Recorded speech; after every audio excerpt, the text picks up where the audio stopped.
Well, thank you very much for your talks. I was a little overwhelmed actually by the diversity of terrain that was covered, and also the diversity of issues that are raised. I was thinking about the fact that you're all bringing forward such diverse legacies in relation to Kumaraswamy. We have this legacy emanating out of Japan, which interestingly enough has a anti-imperialist turn to it. If I followed you correctly, in relation to Korea. And also an understanding of Kumaraswamy's legacy in Japan through the lens of Nietzsche. And I take it that reading of the act of creation, destruction, etc., also relates to the capacities that accrue to the artisan in terms of their artistic experience. Then we have a legacy that relates to labor and leisure, and again a critique of the capitalization of labor, and a conception that Kumaraswamy promotes of an alternative to that capitalist and also imperialist conception of labor that's rooted again in I'd say in artisanal production, I guess, but also there's some connection there too with village life. And then in kind of direct opposition to that, conception, a legacy of Hindu essentialism, and a legacy that denies the discrimination in village life and relationships of oppression, which arguably is fueling some really reactionary tendencies today in India. And finally, this curious legacy that Kumaraswamy bequeaths to Sri Lanka, where, in a sense, the craftsman has disappeared or cast into a timeless condition of stasis, which suggests that there can be no legacy, in a sense, driven by his valuing of medievalism, which also, in context, is anti-imperialist. And so there's these interesting conflicts embedded in these or contradictions, I should say.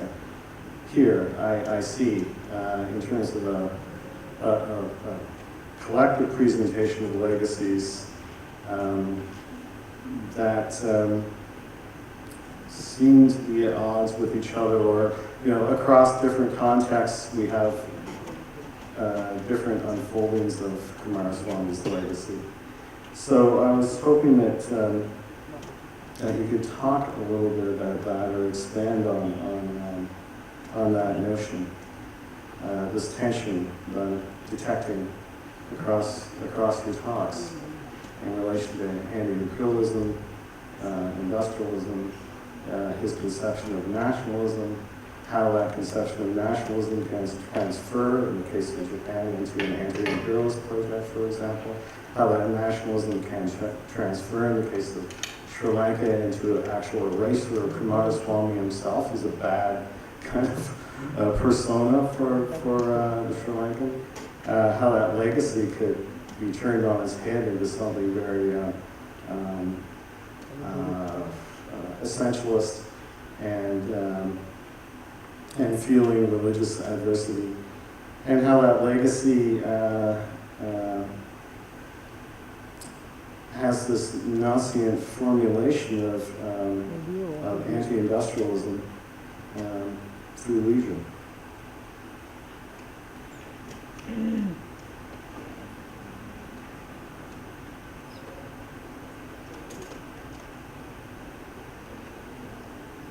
Any thoughts?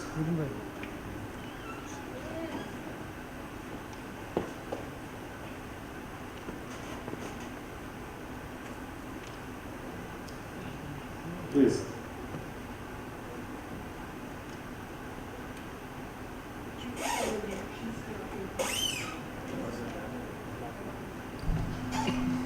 Thank you.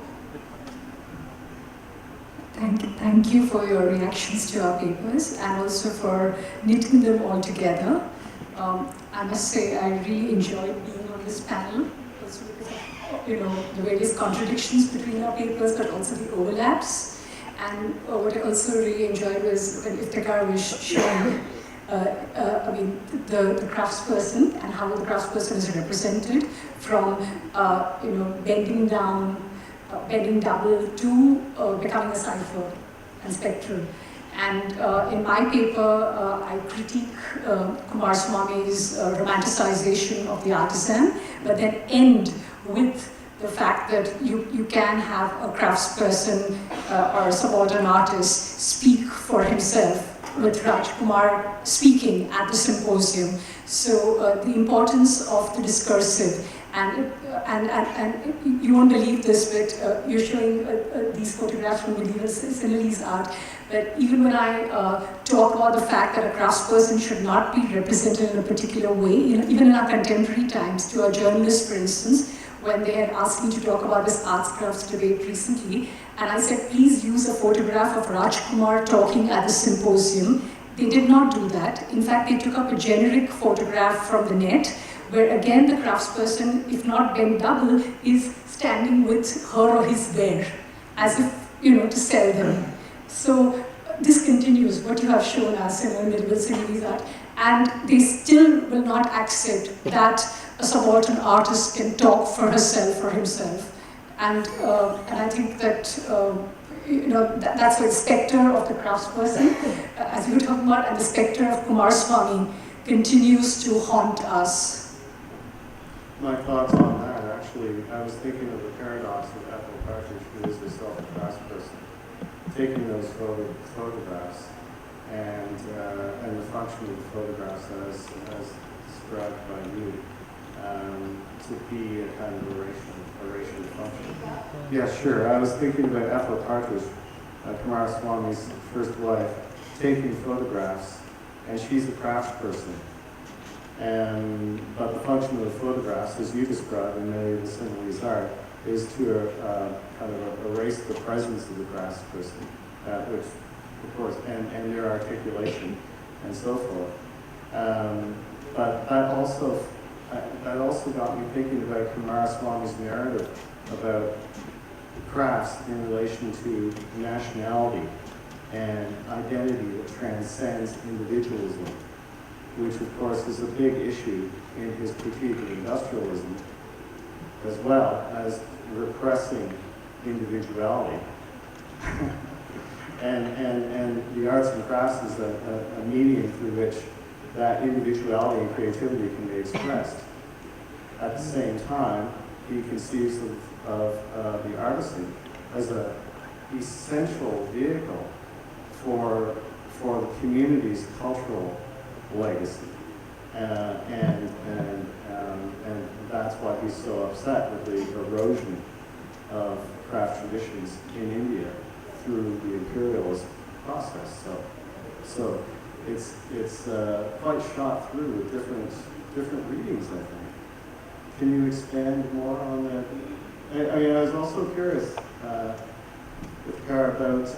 about how much of many of the Sinhalese art deals with Buddhist,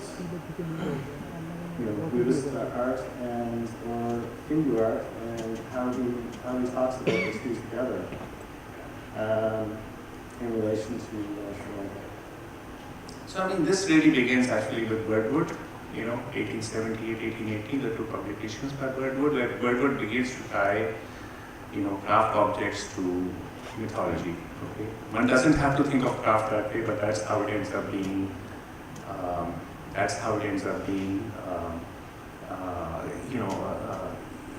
That dialect begins really to be articulated very powerfully in the sort of 1880s onwards. And when you think of medieval Sinhalese art, which is 1908, the publication, then in some sense, Kumar Swami is continuing that, right? So in other words, thinking about some kind of essential,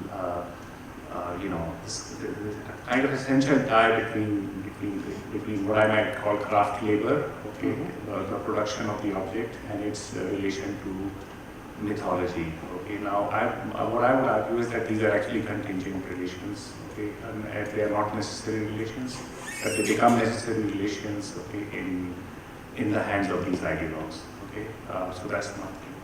The second thing is that if you look at India, for example, so the other contradiction you see in Birdwood's title, which is the industrial arts, right? So what is really industrial about the industrial arts, right? So in other words, our industrial arts are handicrafts. Well, do handicrafts have any? If you go to a craft shop and buy, I don't know, a bowl or something, you necessarily need to know the mythology behind the bowl. Do you see what I'm saying? Like, are these export objects that are used for domestic or everyday use or for elite pleasure? Okay, whether or not a mythology can be associated to whatever degree with them, right? So that's another set of issues that we can.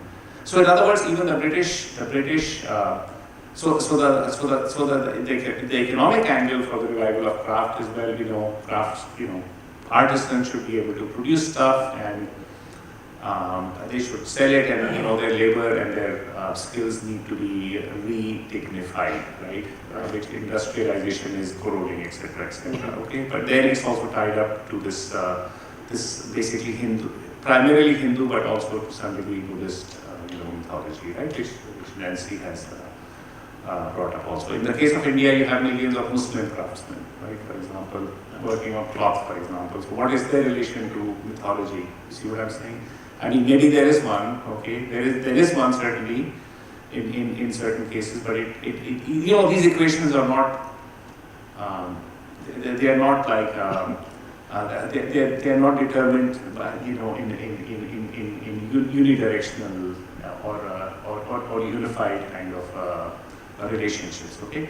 The second issue that this whole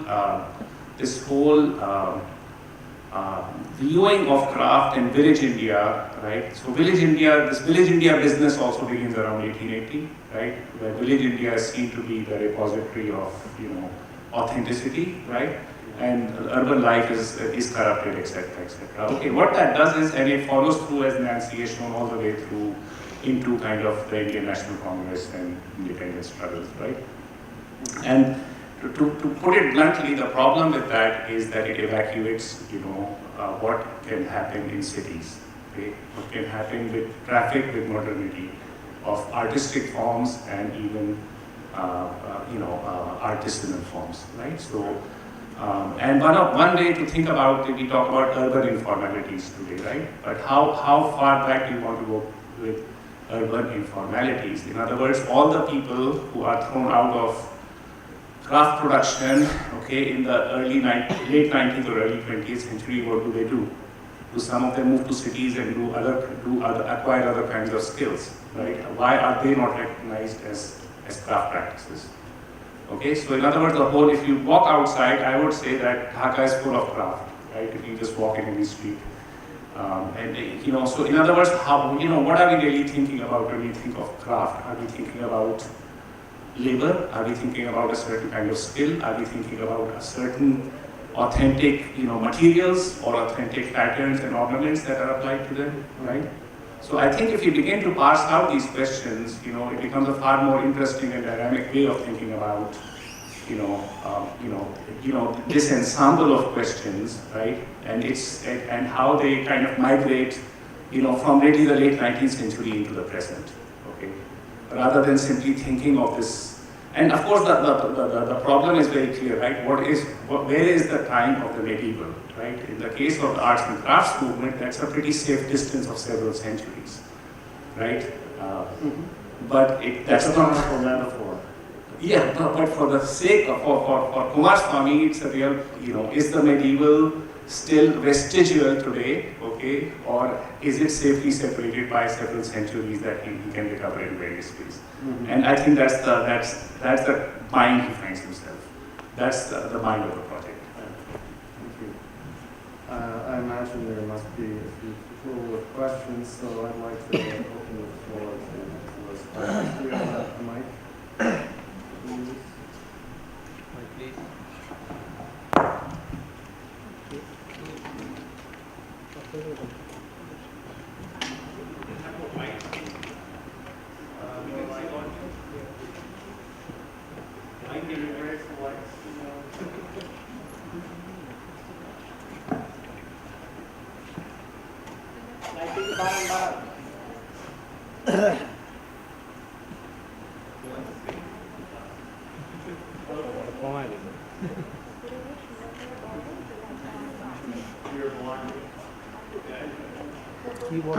I have a question.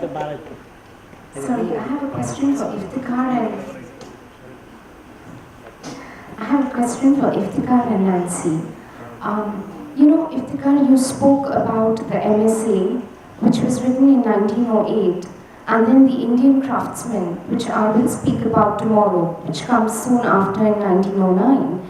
And you mentioned how Kumaraswamy tends to exclude hybrid products or those that sit at the intersection of craft and industry. So you're telling us about this very firm foreclosure of any sort of modernizing possibility for the craftsman or the crafts discourse. Now, what does this tell us about Kumaraswamy distancing himself from what was actually playing out in the context of colonial exhibitions and cataloguing?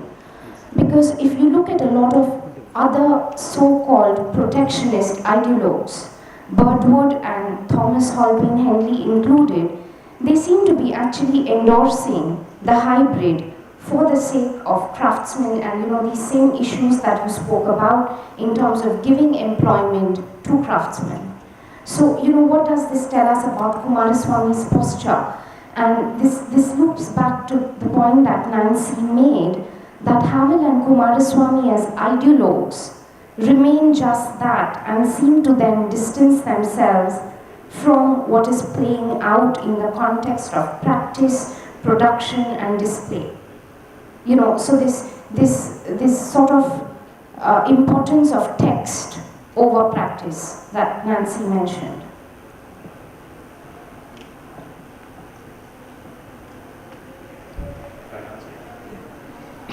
So I think, if you look at Birdwood's, those 1880 handbooks, then they actually have objects like guns, right, and what I might call hybrid objects, okay, which Kumaraswamy doesn't have in medieval Sinhalese art. So in some sense, medieval, it's also a production of the medieval period, right? Of what a medieval era might look like, if you were to only select certain objects as representative of Sinhalese craft, right? So that would be one way of answering it. And your second question was, sorry? His conscious distancing himself from the context of colonial exhibitions or cataloguing, where the other protectionist ideologues seem to be endorsing these same products, whether hybrid or industrial. Yeah, so partly the colonial expositions, Abigail McGowan has done work on this, right? And what she traces is how Indian craft objects had to be made. So you'd make, for example, you'd make things that would look Indian, but they would actually be like modern, like furniture, for example, right? End tables or something like that. That might be carved in certain ways to look Indian. So and Kumaraswamy is against that, right? You even saw there was one of the quotations where he says, it's really a crime to even nail a picture in the wall, right? Okay. So he's really very much against, what one might call hybrid objects, or the conformity of the morphology of the object to conform to a kind of a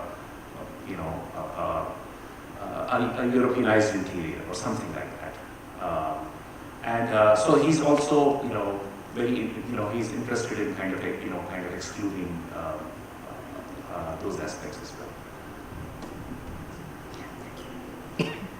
So thank you for your intervention, Priya, and again for knitting together our ideas, because that's the best response one can get to one's presentation. So two things that you asked. One is, of course, the fact that Havel and Kumaraswamy played multiple roles. In Havel's case, he was an art historian, an educationist, also you could call him a crafts activist because he was always advocating for the rights of the handloom weavers. In Kumaraswamy's case, he's an aesthete, an art historian, a curator, but alongside all of these things, both of them were also proto-nationalist ideologues. And that's why when they wrote art history, as Iftikhar was also saying earlier in his presentation, a lot of technical detail was given. And yet, even if you look at the way Kumaraswamy talks about Gandhara sculptures in Indian and Indonesian art, that book, again you find that there's a pile-up of detail and he's slowly distorting the whole reading, which is that he just cannot accept that Gandhara can be both Indian and Greek, it can be Indo-Greek, So the way in which it's like, instead of holding the ear like this, he's holding his ear, by sort of gesticulating backwards. And you can see the conflict in his writing. It's not just what he says, but how he arrives at saying something. And how when artistry is motivated by ideology, of course all artistry is motivated by ideology. The way I end in my paper, you see very clearly my ideological position as well. And therefore that ideological motivation can be retrogressive or reactionary, it can be progressive, and it's for the reader to interpret what that position is and what that has implications for the real political, social and economic circumstances. Another point, very briefly, that I'd like to make is, when I was talking about how, for him, the text dominated over practice, historians like Devangana Desai, for instance, have talked about how, in the context of Khajuraho sculptures, it's not as if the craftsperson is anonymous, so the names of the craftspersons are mentioned. So I think that this is also, with recent scholarship, we need to rethink what Kumaraswamy is saying. Thank you.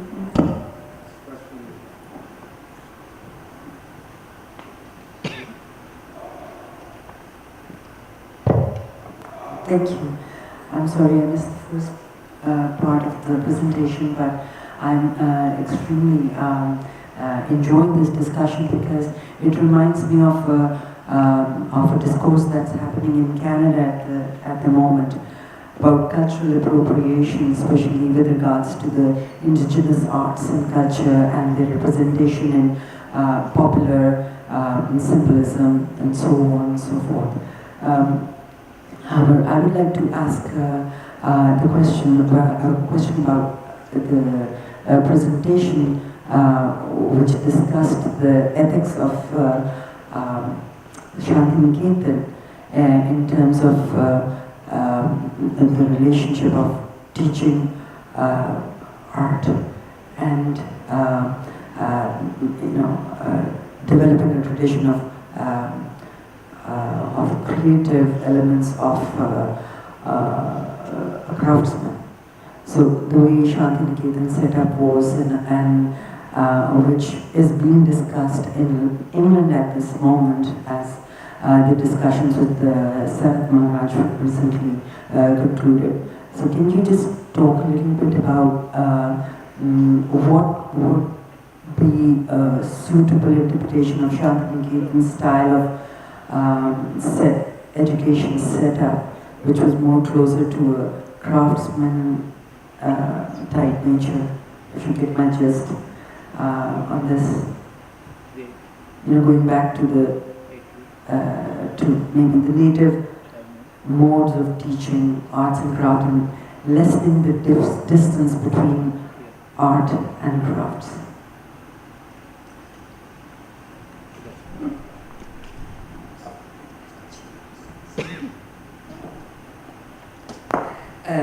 Let me, before jumping into Shantiniketan, let me back up a little, considering the points about the role of crafts that have been raised.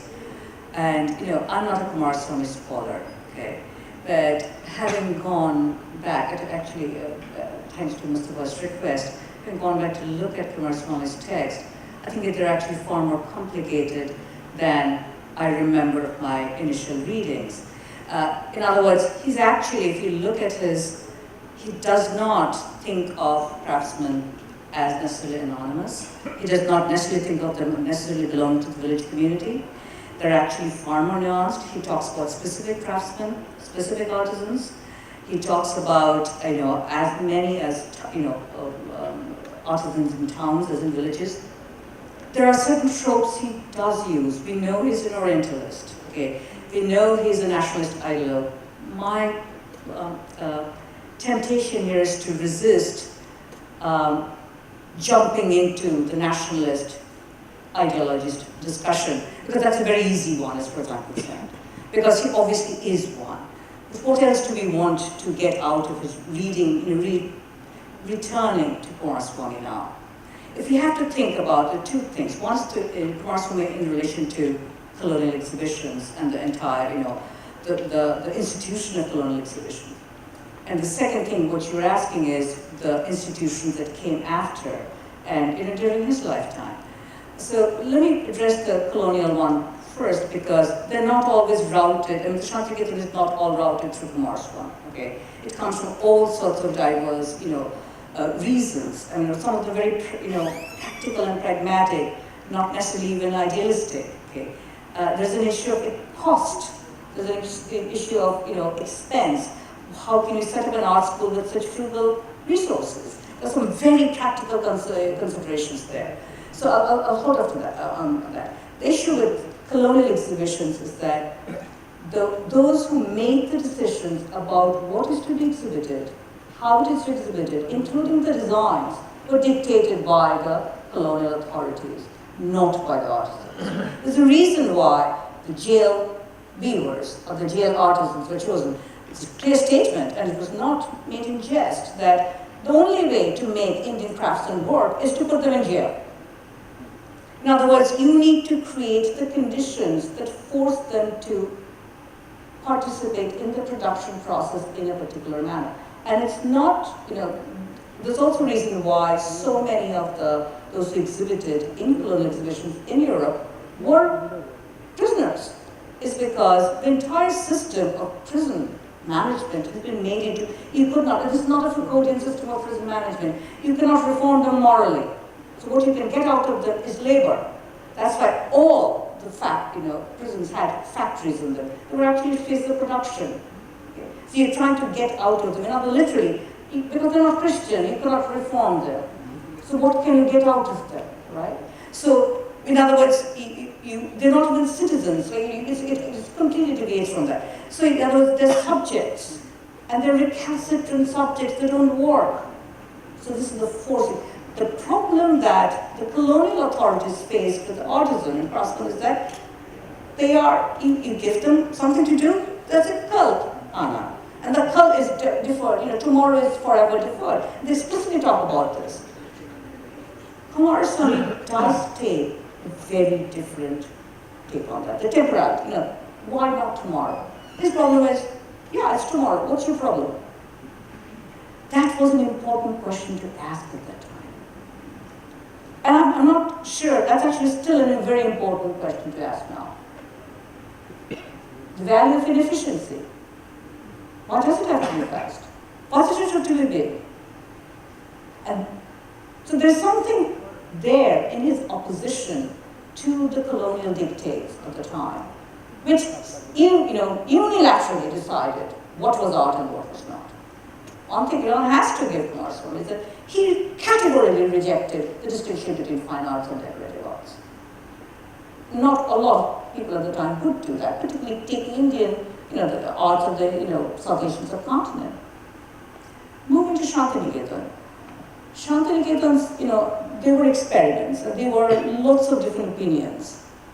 And one thing in my presentation was trying to get across, even if you look at the image, it's a kind of a, it's a afternoon siesta, it's a conviviality, but it's actually very conflictual space. There are, when I say the art, even the art directions are not even tangential, they're asymptotic, means they actually diverge. They almost meet and they don't. So Shantiniketan's practices have been seen as, again, the utopic nationalism, etc. Well, as someone, the expression in Bengali again is much nicer than I could translate, is that there's a lot of darkness under the lamp it was Rabindranath. Okay. In other words, there were conflicts that produced that, and any kind of uniform narrative of what the craft education model was for Shantiniketan is highly problematic. Okay. In other words, Ramkin Corbage had a different notion of how to do that than Nandalal did. Okay. Nandalal had a categorically different idea of how to do that than Abhinav did. There are actually great stories about when Abhinav would visit, and Nandalal was in charge of Kala Bhavan at the time, and how he would disturb the order that he had set. And I'm sure Abhinav was doing it intentionally. He was wanted to press Nandalal on his own convictions. So again, and the other thing is that one of the problems that I encounter, and this is one of the things I'm going to do, after all, the third, fourth book in the future, is that we still haven't done a good job of looking at, carefully critiquing the entire the praxis of Shantiniketan. That requires the praxis of Shantiniketan, the school. In other words, we haven't, the kind of archival work needs to be done to actually get to that. We haven't put in that labor. It's so easy to say, oh, this is an utopic experience. Of course it is. But what else can we say about that? It's a simple question. How is it different from Varta or Sabarmati? Very simple question. We haven't asked those. So this is my way of saying that I cannot answer your question. Thank you. We had a question in the back there. I just wanted to add, thanks for your comments. The prison industrial complex, which we say, the term we use in the US, it gathers force as the 19th century progresses. So 1851 with the Crystal Palace exhibition, those are mostly collections from princely states and so on, right? Whereas the later exhibitions, 1878 and so on, they have more. So there is this coercion, which Swati mentions, and the coercion is both on labor but also on aesthetics and on morphology to produce certain things which are authentic and can also fit the colonial exhibition format. Okay. Yeah. Newspapers. I wanted to ask any of the panelists who feel they want to answer this question. I wanted to ask you about Kumaraswamy and time, because in Iftikhar's paper, what we really got the sense of is, the medieval being in the present. It's a real illustration. He's a real illustration of how you can use. You can use Kumaraswamy in the classroom, for instance, to show Orientalist time being something into which South Asian knowledge traditions are being mapped. What interests me is the way that you can use Kumaraswamy in quite another way. So you can show, ancient, medieval, modern is the framework, the temporal imagination that he starts to inhabit. However, while I use him that way in the classroom, the other way I use him as a knowledge producer myself is to look at other theories of knowledge production. He's an expert on what other alternative ways of producing knowledge about South Asia are there, because that is what art is. So I wanted to know, in Kumaraswamy's body of work, which I'm not that familiar with, does he inhabit other modes of temporality in his own knowledge production? So we can very easily from now locate him, at the turn of the 20th century or at that Orientalist Romanticist moment. But what other timelines, along what other temporalities can we also locate him? Does he belong in a longer tradition of thinking about Indian aesthetics, South Asian aesthetics?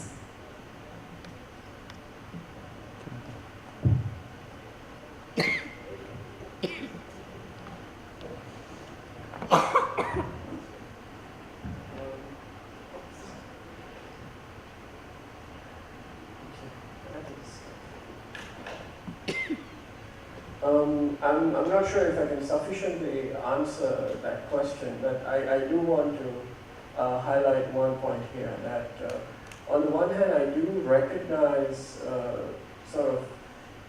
Kumaraswamy's role in creating and initiating certain ideas on the subcontinent. But at the same time, I also want to reflect a bit and really sort of look at lines of thinking that inform his work and his early chartings of the region we call today as Southeast Asia. Because in some way, this is what I sort of want to initiate here, is to sort of look at Kumaraswamy beyond the subcontinent of India. And if one looks, for instance, at the history of Indian and Indonesian art, sure, there are problems in the text. Every text has problems. But if you look at the kinds of terminologies that he is evoking, some of it are quite problematic, but there's also a certain tendency to introduce phrases and words really from what I would call the vernacular of Southeast Asia, and the ease with which, for instance, he would evoke, say, a Thai word or a Khmer word or a Javanese phrase, or even a Balinese phrase, is really quite groundbreaking at the time, because nobody really was writing in that tradition at that moment, because either you had French, say, archaeologists surveying the field, people like Georges Boudais, or you had the British essentially conducting what you would call classical colonial anthropology. And so here was something else that he was offering. And I think we should sort of think about that a little bit as well. And I wanted to sort of connect to what Inaga-san said about this phrase that he used, which I found quite intriguing, and he said we should maybe stay with it, which is breathing. Do you want to talk a little bit about breathing? You said breathing, that it's something that we should think about and work through. Do you recall what he said? I'm not sure what the context was. I just made a note that it's an important phrase to use there. And I must say, I have not seen, just to answer your question, in the writing of Southeast Asian art, I have not seen a scholar since Kumaraswamy. I'm not talking about South Asia here, I'm talking about Southeast Asia, yeah? I have not seen a writer since Kumaraswamy who can change and shift between these different linguistic traditions. It's phenomenal, actually, very closely. And it's the last chapter, which ends rather abruptly in Bali, which I find intriguing as well. There is no conclusion, it just ends it and then someone moves on to something else. So there's an urgency with which he's writing as well. So we need to recognize this a little bit, I think. But yeah, going back to maybe breathing.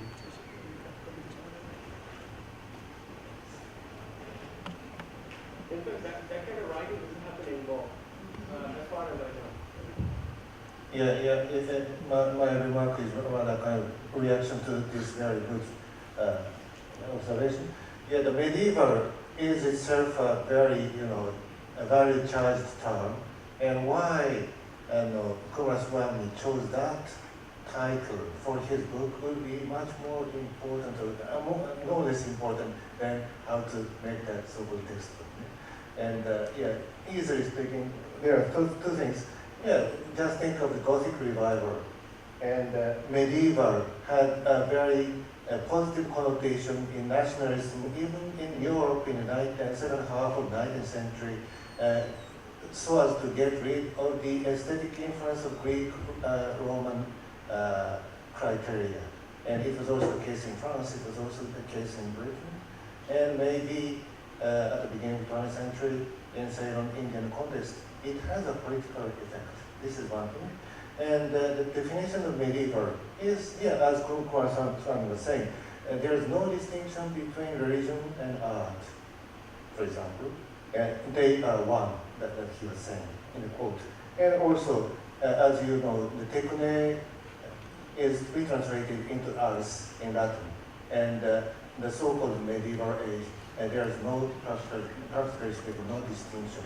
So this is the core of the tree in which the term medieval is used. This is my hypothesis, but it may be relevant also in Japanese context. Yanagi's definition of medieval is so vague, but we can see what kind of investment is there, and maybe it's necessary to make the research in that sense. So, I mean, I would agree with, Swati and Shabbir that actually, I mean, Kumaraswamy is a very slippery customer, okay? So that's not, okay. That, you know, there's, so on the one hand, you know, as I discussed, you know, that one can easily critique his notion of the medieval and even the statement that, what would you say, religion and, religion and, one. Yeah, these are one, and you know, this is, you know, this is, yeah, you can see how that can tie into kind of research into Hinduism, etc., right? And it takes away the contingency of, you know, people who are just working to make objects to sell, or they might have other kinds of mythological or, you know, associations, okay, with their labor or with the object of their manufacture beyond Hindu mythology, okay, to create one, okay. It's also the case that Kumaraswamy is a perennialist. So in some sense, he's not an art historian, right? Because in art history means that you believe in history and change across history, okay? And you know, at some level, Kumaraswamy doesn't believe that. On the other hand, he's also talking about things like post-industrial societies, right? In the early 20th century, which is something that only now we are beginning to talk about. So you know, I find, you know, I mean, that's why Kumaraswamy is both maddening and fascinating at the same time for me, frankly, okay? Because he kind of embodies, you know, many of the problems and issues that that we are compelled to face even today. Okay? Which is not to say that he resolves them in the manner that I would like them, but in the sense that he poses, you know, these questions in a very acute way, okay, which are worthwhile to reflect upon critically. Just to add on this question of post-industrialism, in fact, I think there is some evidence now to indicate that maybe Kumaraswamy was, I would say, partly responsible for even coining the phrase post-industrialism, because in 1914 he edited a volume with this social reformer Arthur J. Bentley during his activism days in London, and this volume is interestingly titled Essays in Post-Industrialism, a series of concerns addressing the future. He does coin the term. He does coin the term, precisely. So I think, and some of the concerns that they raise, in fact, are very much the concerns that, say, the environmental movement are raising today. And I think there are all sorts of possibilities in terms of reading Kumaraswamy, which clearly have a bearing on the subcontinent. Sure, you know, I mean, I do acknowledge his Indo-centric, Hindu-centric views, but I think at the same time, something else was also happening outside, because he was operating largely out of Boston, and this was informing and the kinds of people he was talking to. I think that will come up in the following anticipates the next sessions, which I hope everyone will join us for. I'm just I'm cognizant of the time. I think the time is now 2:00. So please. I mean, just to add to the chorus as it were, yes, Iftikhar, yes, Mustafa. I do agree that Kumaraswamy is both exhilarating to read as well as disappointing. And of course, we always need to contextualize what we're talking about, whether it's Hegel or Kumaraswamy. For example, when I talked about Hegel sort of removing the Persian influences and over-exaggerating the Hindu ones, I also talked about how he was advocating the rights of handloom weavers. Similarly for Kumaraswamy, the point is not just to denigrate what they had to say, but to understand why they were saying what they were saying and what the context was. So even for Indian and Indonesian art, when again he cannot wrap his mind around hybridity or confluentiality, the idea of the Indo-Greek influences, it was because he was also, if you remember the historical context at that time, he was responding to people like Boucher and who was talking about how the source of all classical art is Greek. So again, you have to understand what the debates of that time was, what the debates were, and how these historians, aesthetes, etc. were responding to them. And if you understand it, if you understand every debate and argument in the larger context, then you can see both its merits and demerits. So I'm all for contextual readings. And yes, there are, I mean, since we're talking about Shantiniketan, our historian Shiv Kumar has actually written a very important book on Shantiniketan, and he describes the Shantiniketan experiment as contextual modernism. So context is all. Thank you.